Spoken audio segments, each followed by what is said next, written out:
Hi friends, నేను మీ భాస్కర్ మేకల. So మొత్తానికి నిజంగా మీకు అగ్ని పరీక్ష షో మీద ఉన్న ఒపీనియన్ అయితే ఖచ్చితంగా కింద కామెంట్ చేయండి. నాకు నిజంగా అసలు వీళ్ళు ఏమనుకొని కామన్ మ్యాన్ సెలెక్షన్ పెట్టారో, అసలు ఈ కామన్ మ్యాన్ సెలెక్షన్ నిజంగా ఎందుకు పెట్టాల్సిన అవసరం ఉందా, అసలు క్లియర్ కట్గా నిజంగా పాయింట్ టు పాయింట్ మాట్లాడుకుందాం అండ్ చాలా క్లారిటీ వచ్చేలా మాట్లాడదాం. నిజంగా దీన్ని సెలెక్షన్ అంటారా, ఇది ఫెయిర్ గేమా, లేదంటే ఈ జడ్జిమెంట్ ఏ విధంగా ఉన్నది అనేది అసలు ఇంట్రెస్టింగ్ అంటే మామూలు ఇంట్రెస్టింగ్ కాదు. మనకు షోకు ముందు అసలు అరే చిన్న లీక్ వచ్చినా కూడా చాలా ఫీల్ అయినాం కదా. ఇప్పుడు నిజంగానే షో చూస్తుంటే వీళ్ళ జడ్జిమెంట్ చూస్తుంటే మెంటల్ వస్తుంది. ఎవరు నమ్మినా నమ్మకపోయినా నాకు తెలిసినంతవరకు బిందు మాధవి మీద ట్రోలింగ్ రాలేదు, అభిజిత్ మీద ట్రోలింగ్ రాలేదు, నవదీప్ మీద ట్రోలింగ్ రాలేదు, అండ్ శ్రీముఖి మీద కూడా ట్రోలింగ్ అనేది రాలేదు. కానీ ఇప్పుడు ఈ అగ్ని పరీక్ష షో జరుగుతుంది కదా, ఇది మాత్రం మామూలుగా ట్రోల్ అవ్వట్లేదు, అసలు ఎక్స్ట్రీమ్ లెవెల్లో ట్రోల్ అవుతుంది. అసలు నిజంగా నిన్న జరిగిన ఎపిసోడ్ చూస్తే మనకు గెస్ట్ను పిలిచాము, ఆ గెస్ట్ ఒపీనియన్ తీసుకున్నాము, ఆ గెస్ట్ ఒపీనియన్కి అట్లీస్ట్ మినిమం రెస్పెక్ట్ అన్న ఉండాలి కదా. సో కొంతమందికి అన్యాయం జరిగింది, కొంతమందికి రచ్చలేపుతున్నారు. అసలు వీళ్ళ సెలెక్షన్ ఎలా అయిపోయిందనంటే నా షో నా ఇష్టం అన్నట్టుగానే ఉంది. నిజంగానే తమ్మునేళ్ళ పెట్టినట్టుగానే నా షో అనేది నా ఇష్టం అన్నట్టుగా నడుస్తుంది అనమాట. సో నిన్న జరిగిన టాస్క్లు ఏదైతే ఉందో ఆల్రెడీ ఇంకొక నలుగురిని సెలెక్ట్ చేయాలి, ఆల్మోస్ట్గా అందరు కంప్లీట్ అవ్వబోతున్నారు అని చెప్పేసి, అంటే 6 మెంబర్స్ని డైరెక్ట్గా సెలెక్ట్ చేశారు అండ్ 5 మెంబర్స్ని అండ్ టాస్కులు పెట్టి 5 మెంబర్స్ని సెలెక్ట్ చేశారు. ఇక్కడ వరకు బాగానే ఉంది. 11 మెంబర్స్ ఉన్నారు, ఇంకో 4 ఉండాలి. నిన్న జరిగిన ఎపిసోడ్లు ఏంది అంటే ఈరోజు టెలికాస్ట్ అయ్యే ఎపిసోడ్లు ఏంది అంటే మిడ్ నైట్ కదా, అందుకే చెప్తున్నా ఈరోజు ఎపిసోడ్ అని. ప్రోమోలు కూడా అట్లనే కట్ చేస్తున్నారు.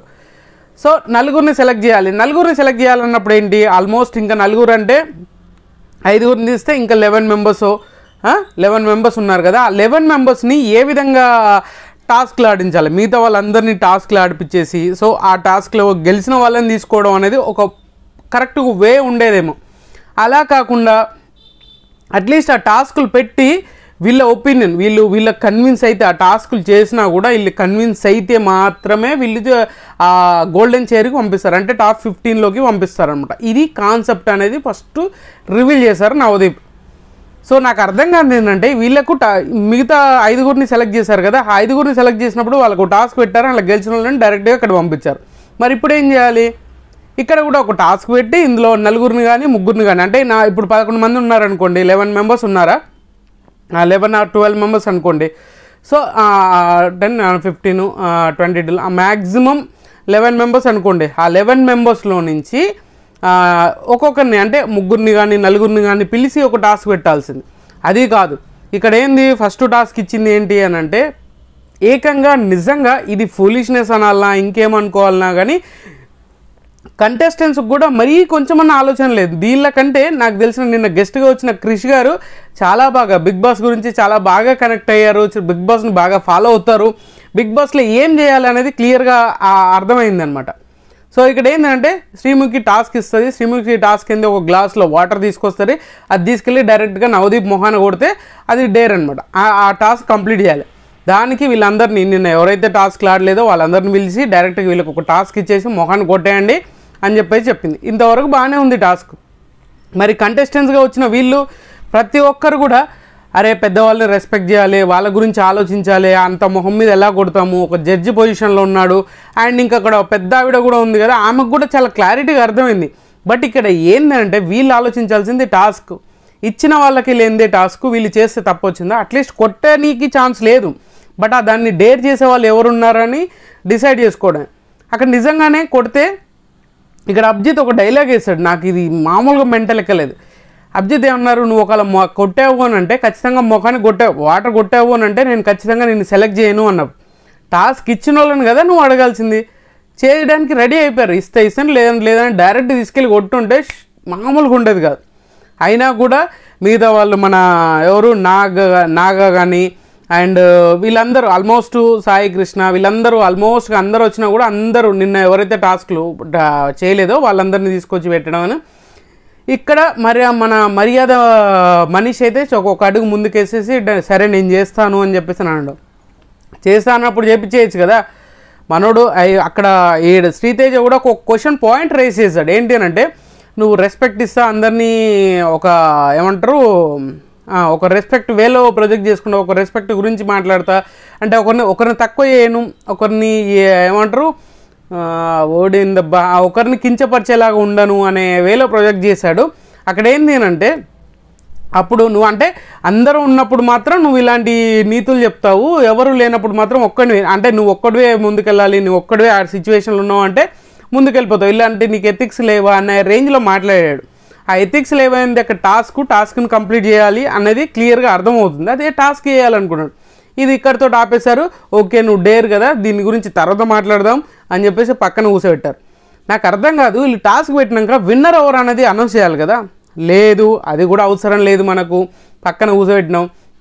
అండ్ ఇంకొకటి ఏంది తర్వాత వచ్చేసరికి మాత్రం అసలు సిల్లీ పాయింట్స్, అసలు ఎవరిని ఎందుకు సెలెక్ట్ చేస్తున్నారో కూడా తెలియకుండా సెలెక్ట్ చేస్తున్నారు. సో నిజంగానే ఏం జరుగుతుందిరా బాబు అనిపిస్తుంది. అంటే వీళ్ళు ఒక కాన్సెప్ట్ని తీసుకొచ్చి వీళ్ళు ఎవరిని సెలెక్ట్ చేయాలో డిసైడ్ అయిపోయి ఇదంతా వేసినాక కూడా మన మొహాన కొట్టడం తప్పితే ఇంకేం లేదు అక్కడ సిచ్యువేషన్. ఒక క్లారిటీ వచ్చేస్తుంది, ఒక క్లారిటీ ఇవ్వాలనుకుంటున్నారా ఏం చేయాలనుకుంటున్నారా నాకు అర్థం కావట్లేదు. అండ్ తర్వాత వచ్చేసరికి శ్రీతేజని పిలుస్తారు, శ్రీతేజకు ఒక టాస్క్ ఇస్తారు.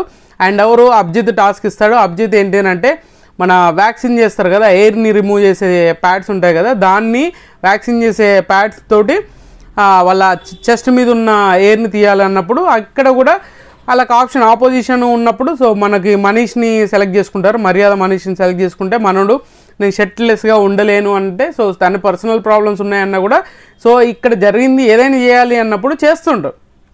షర్ట్ తీయగానే మొత్తం అంతా షేవ్ చేసి క్లీన్గా ఉంటుంది, హెయిర్స్ ఉండకపోయేసరికి సో మనోడు అప్పటికి యాక్సెప్ట్ చేసి ఓకే అంటాడు. సో ఇది వర్కౌట్ అవ్వదని చెప్పేసి తర్వాత మన సయ్యద్ షకీబ్ వస్తాడు, షకీబ్ వస్తాడు. ఆ షకీబ్ వచ్చి నన్ను సెలెక్ట్ చేసుకొని శ్రీతేజ్తో ఆర్గ్యూ చేస్తాడు, నాకు ఛాన్స్ ఇవ్వు, నేను ఖచ్చితంగా పాల్గొంటాను, ఖచ్చితంగా నేను టాస్క్ చేస్తాను అని చెప్పేసి రచ్చరచ్చ చేస్తాడు. అయినా కూడా కాదు అని చెప్పేసి నాకు కూడా అంటే మన ఎవరైతే అడ్వకేట్ ఉన్నారో అతను వచ్చేసి నేను చేస్తాను, నాకు ఎయిర్ ఎక్కువ ఉందని చెప్పేసి తనతో చేసినప్పుడు కూడా వీళ్ళిద్దరు అయితే దాన్ని చేస్తారు. టాస్క్ చేసినప్పుడు వీళ్ళిద్దరు ఇట్లా విన్నర్ ఒకరిని ఎవరనేది చెప్పాలి కదా, లేదు ఓకే మీరు చేశారు కదా పక్కన కూర్చోరి మాకు నచ్చితే చెప్తాము అనే రేంజ్లో. అరే టాస్క్ పెట్టేది ఎందుకు, ఎవరు విన్నరు ఎవరు లూజరు ఇదే కదా మనకు కావాల్సింది, అది లేదు కదా. అలా పెట్టే కదా మిగతా 5గురిని సెలెక్ట్ చేశారు, అది పోయింది. అక్కడ వీళ్ళిద్దరిని తీశారు, ఆ పక్కన కూర్చోండి అని చెప్పేశారు, ఇది అయిపోయింది. అసలు ఇంకొక నెక్స్ట్ టాస్క్ ఇంకొకటి ఎక్స్ట్రీమ్ లెవెల్ అనుకోండి. వీళ్ళు ఎవరు ఊర్మిళ చౌహాన్, నిజంగా ఈ అమ్మాయికి మాత్రం ఖచ్చితంగా 100% ఈమెకైతే అన్యాయమే చేశారు అని చెప్పుకోవచ్చు. ఎందుకనంటే ఈమె వీళ్ళకి ఒక టాస్క్ ఇచ్చారు, ఏంటంటే ఒక 2 బోర్డులు ఇచ్చేసి ఆ బోర్డుల మీద ఎవరు ఊర్మిళ చౌహాన్ అండ్ నాగ్ ఇద్దరికి టాస్క్ ఇస్తారు. ఇద్దరికి టాస్క్ అంటే 2 పెన్నులు 2 చేతుల్లో 2 స్కెచ్లు పెట్టుకొని వాళ్ళు ఏది చెప్తే అది డ్రా చేయాలి. సో ఇందులో ట్విస్ట్ ఉంది అని చెప్పేసి చెప్పినప్పుడు శ్రీముఖి హ్యాండ్కి ఏంటి అని అంటే మన వైబ్రేషన్ మిషన్ అయితే అరేంజ్ చేస్తారు, అంటే షాక్ లాగా వస్తుంది అనమాట. వైబ్రేషన్ అనగా కొంచెం షాక్ లాగా వచ్చేసరికి అది కరెక్ట్గా వేలో ప్రొజెక్ట్ చేయలేరు, రాయడం జరగదు కాబట్టి. సో ఇందులో కూడా ఆల్మోస్ట్గా చాలా క్లారిటీగా వేసింది. ఆ చెప్పిన ట్రయాంగిల్స్ కానీ రెక్టాంగిల్స్ కానీ సర్కిల్స్ కానీ నేమ్ కానీ బిగ్ బాస్ నేమ్ కానీ బిగ్ బాస్ అగ్ని పరీక్ష అనే నేమ్ కానీ చాలా క్లారిటీగా రాసింది. ఎక్కువసార్లు ఆ వైబ్రేటర్ను నవదీప్ ఈమెకుంటే అండ్ బిందు మాధవి నాకి ఉన్నారు అనమాట. ఆ రిమోట్తో నొక్కినప్పుడల్లా వైబ్రేట్ అవుతూ ఉంటుంది. సో షాక్ అనుకోండి. సో అలా ఉన్నప్పుడు కూడా వీళ్ళు ఆలోచించాల్సిన విధానం ఏంది, సో ఎవరు పర్ఫెక్ట్గా ఉన్నారు ఎవరు చేశారు అనేది. ఇక్కడ క్రిష్ గారు కూడా ఉన్నారనమాట. క్రిష్ గారు జడ్జిగా వచ్చారు, ఆయన కూడా చూస్తున్నారు, అంటే మూవీ ప్రమోషన్ కోసం వచ్చారు కాబట్టి ఇక్కడ క్లియర్ కట్గా ఊర్మిళ చౌహాన్ ఖచ్చితంగా గెలిచినట్టే చెప్పుకోవచ్చు. ఊర్మిళ చౌహాన్ చాలా బాగా చేసింది. అండ్ ఇక్కడ నాకు ఏంటంటే ఎక్కువసార్లు వైబ్రేట్ అవ్వలేదు, ఎక్కువసార్లు చేయి తీసేశాడు, ఎక్కువ చేయలేదు, అంటే పర్ఫెక్ట్గా రాసింది చేసింది కూడా ఊర్మిళని. ఇక్కడ క్లియర్గా కృషి గారు చెప్పింది ఏంటంటే సార్ మీరు చెప్పండి మీ ఒపీనియన్ ఎవరు బెస్ట్ గీశారు ఎవరు చేశారు అన్నప్పుడు ఊర్మిళ బాగా చేసింది అని చెప్పినప్పుడు కూడా ఆయనది కూడా పక్కన పెట్టేశారు. అసలు సంబంధమే లేదు, అసలు ఈయన ఒక జడ్జిని పిలిచాం ఆయనకు రెస్పెక్ట్ ఇద్దాం అలాంటప్పుడు అడగకుండా ఉంటే అయిపోయేది. వీళ్ళే తీసుకున్నారు, అయిపోయింది, రచ్చలైపోయారు, వీళ్ళని కూడా పక్కన కూర్చోబెట్టారు, అయిపోయింది. ఇంకా లాస్ట్ టాస్క్ ఏంటంటే ఇప్పటివరకు సెకండ్ ఛాన్స్ రాని వాళ్ళు ఎవరు ఉన్నారో వాళ్ళందరినీ తీసుకొని రండి అని చెప్పేసి 4-5 తీసుకొచ్చి కుప్పలు వేసినట్టుగా అడేసి మీ మొబైల్ని ఎవరైతే బ్రేక్ చేస్తారో వాళ్ళు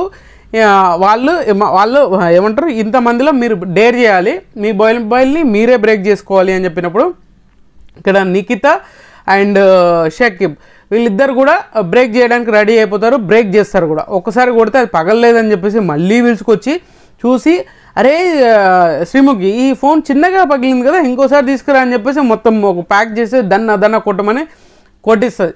మామూలుగా షకీబ్ అయితే అసలు మనం చేసిన దానికి వర్తేటరా బాబు అనిపించింది. ఎందుకంటే ఆ రేంజ్లో ఏదైనా చేయాలి, మనం అందులోకి వెళ్ళిపోవాలి అన్నట్టు పట్టా కొడతాడు. మనోడు ఇష్టపడి కొనుక్కుంటాడంట ఐఫోను. సో అది కొట్టినాక తర్వాత నిఖిత కూడా ఇది ఒకటే చిన్నదే కొట్టినావు కదా, రా మళ్ళీ కొట్టు అని చెప్పేసి శ్రీముఖి తీసుకొచ్చి మళ్ళీ కొడుతుంది, టకా కొడుతుంది. నాకు అర్థం కాదు కానీ ఇప్పుడు ఈ టాస్క్ పెట్టారు, ఇద్దరిట్లో ఎవరు గెలిచారని చెప్పాలి కదా. పాపం ఫోన్ పగలగొట్టుకున్న వాళ్ళకి అట్లీస్ట్ ఆ ఉత్సాహం, గెలిచామన్న సాటిస్ఫాక్షన్ ఉండాలి కదా, అది లేదు. వీళ్ళని కూడా తీసుకెళ్ళి పక్కన కూర్చోబెట్టారు. అందరిని కలిపి స్టేజ్ మీకు తీసుకురండి అన్నట్టుగా అందరినీ తీసుకొస్తారు. మిగిలిన ఎవరైతే ఉన్నారో అందరినీ తీసుకొచ్చేసి వాళ్ళల్లో బెస్ట్ అనుకున్న వాళ్ళు సెలెక్ట్ చేసుకున్నాం అనమాట. టాస్కులతో సంబంధం లేదు, టాస్క్లు ఆడాల్సిన అవసరం లేదు. మనం ఏంటంటే వాళ్ళు సెలెక్షన్ ఆల్రెడీ అయిపోయాక మనం చేస్తే ఏంది, చేయకపోతుంది. ఇది నిజంగా ఎంత పరమ చెత్త సెలెక్షన్ అంటే అంత పరమ చెత్త సెలెక్షన్. అరే మనం అనుకున్నది కాదు, అట్లీస్ట్ వాళ్ళకు కొంచెం ఐడియా అన్న ఉండాలి కదా. వాళ్ళకు ఒక నేమ్ ఉంది, ఆ నేమ్ని ఎందుకు ఇంత డిజాస్టర్గా చేస్తున్నారు అనేది అయితే నాకు అర్థం కాలేదు. కానీ చాలా వరస్ట్ థింగ్ ఈ సెలెక్షన్ ప్రాసెస్ అయితే. ఇక్కడ ఏంది, దాలియాని సెలెక్ట్ చేశారు. దాలియాని సెలెక్ట్ చేయడానికి అసలు నాకు ఏం అర్థం కాలేదు. ఆమె ఏం పొడి చేసింది, ఏం చేసిందో తెలియదు, ఏం టాస్క్ ఆడిందో కూడా తెలియదు. సో ఆమెను చాలా సెలెక్ట్ చేసేసారు. దాలియాను అంటే ఎమోషనల్గా బాండింగ్ కనెక్ట్ అయిపోయి ఆమెను సెలెక్ట్ చేసింది బిందు. అండ్ తర్వాత వచ్చేసరికి అభిజిత్ అక్కడ నాకు అర్థం కాదు కానీ ఇలా గెలిచిన వాళ్ళు కదా, ఊర్మిళ చౌహాను అండ్ నాగ్ వీళ్ళిద్దరు ఒక గేమ్లో పార్టిసిపేట్ చేశారు. వీళ్ళిద్దరిలో ఎవరు గెలిచారు అన్నప్పుడు క్రిష్ గారు ఊర్మిళ అని చెప్పారు. అది పక్కన పెట్టిన శ్రీతేజ అండ్ నాగ్ వీళ్ళిద్దరికి కూడా ఆయనే టాస్క్ ఇచ్చాడు కాబట్టి ఆ టాస్క్లో కూడా ఎవరు విన్నారు, ఆ విన్నింగ్ ప్రకారం ఇచ్చినా బాగుండేదేమి. అలా లేదు, అరే నువ్వు ఏదైనా జెన్యున్గా ఉన్నావు, చాలా ఫ్లూయెంట్గా ఉన్నావు, నువ్వు అది నిజాన్ని ఒప్పుకున్నావు అని చెప్పేసి నీకు ఇచ్చేస్తున్నా అని చెప్పేసి అభిజిత్ చెప్పడం మామూలు కాదబ్బా. మనం ఏమైతే అనుకున్నామో దానికి కంప్లీట్గా ఆపోజిట్ అయిపోయింది అనుకోరాదు.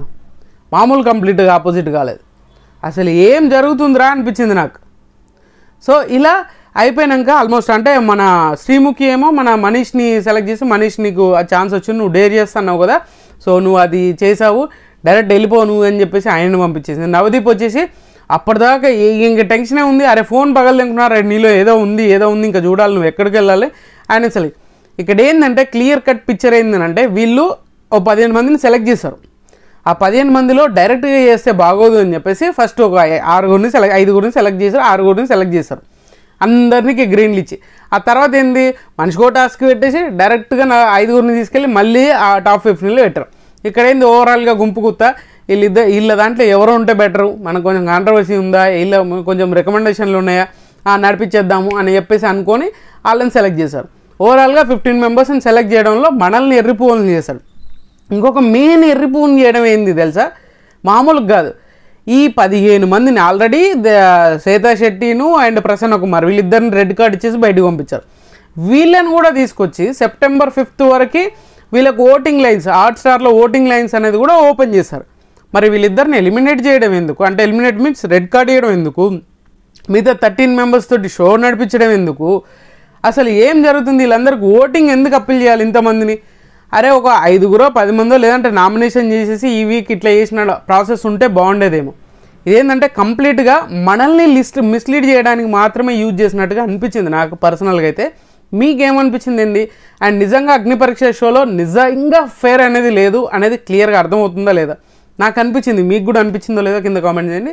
సో ఖచ్చితంగా ఈ వీడియో మీకు నచ్చిందని కూడా నాకు సెలెక్ట్ చేయండి, షేర్ చేయండి, కామెంట్ చేయండి, సబ్స్క్రైబ్ చేయడం మర్చిపోద్దు. అండ్